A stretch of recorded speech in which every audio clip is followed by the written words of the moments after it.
someone canceling people on the right. But the only one canceling people on the right is Donald Trump. Usually, it's just one person who destroys Trump. But on May 25, 2012, Double Trouble did just that. Stewart and Michael Costa both joked about Trump's trial, his support network, and most amusingly, just Trump being Trump. You know how much Trump loves to complain about cancellation culture, how the left is trying to silence conservative voices, and so on? But here's the thing. According to Stewart, Trump is the master of cancellation culture, especially when it comes to his own party. One who dares speak out against him, refuse to buy into Trump's stolen election claims, and you'll lose your job like Liz Cheney or countless others. In fact, everything the right says cancel culture does to them is actually being done by MAGA. For example. Consider Liz Cheney as an example. She is a devoted Republican, but she made the mistake of opposing Trump's assertion that the 2020 election was rigged. She didn't accept this theory and publicly stated it, and as a result, she was fired from her leadership role in the House Republican Conference. Yes, she lost her job for daring to speak out against Trump and his loyalists, not the so-called woke mob. Liz Cheney isn't the only one who suffered this fate. That is a failure of leadership. And you can boo all you want. But here's the thing. Donald Trump is running to stay out of prison. And if we elect, I know.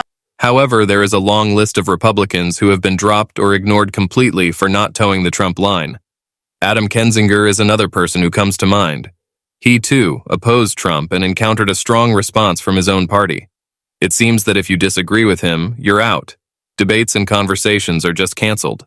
Person who says what he thinks, and I don't hide the fact that I wasn't a fan of our last president's character issues. And I'm also no fan.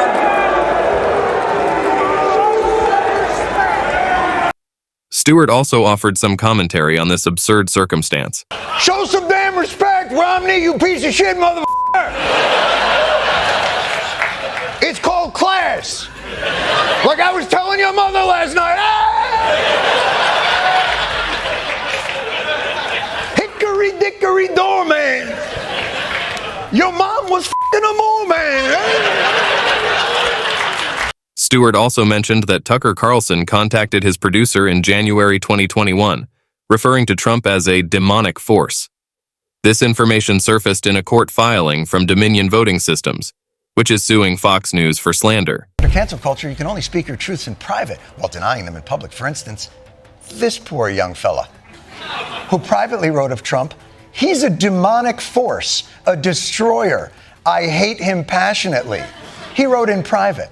But of course, in public, fearing the cancel mob, he's forced to stand next to his tormentor with what can only be described as the fakest of overlap faces. However, it was somewhat strange that Carlson was laughing away with Trump just a few weeks after calling him derogatory names. Jon Stewart brought attention to how dishonest politicians must be in order for things to go their way. But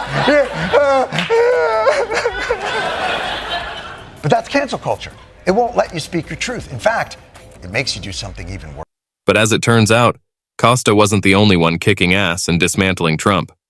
Prior to his comedic jab at the president, Costa offered a series of jabs about Trump's struggles. Trial is coming to an end, and just like Stormy Daniels said, it was over much more quickly than expected.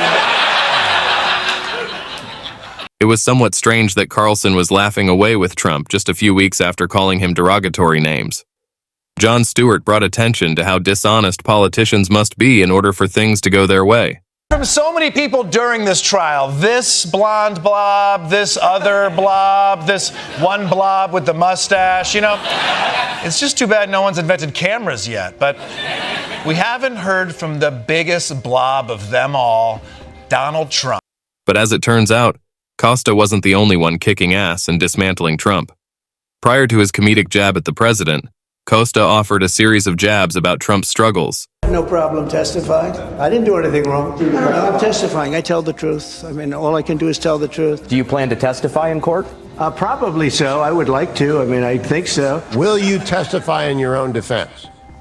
Oh, yes, absolutely. You'll take the stand. That I look forward to. The crowd really enjoys this one, but anyhow, returning to the Trump trials, could we just take a moment to discuss how much it would cost to bring it up? Yes. Right at the buzzer, yeah. Yes. He made a point about where the cameras were, and you know what? Even Costa made light of the fact that Trump is eager to provide testimony. For a while now, Trump has maintained that he truly wants to testify in his own trial.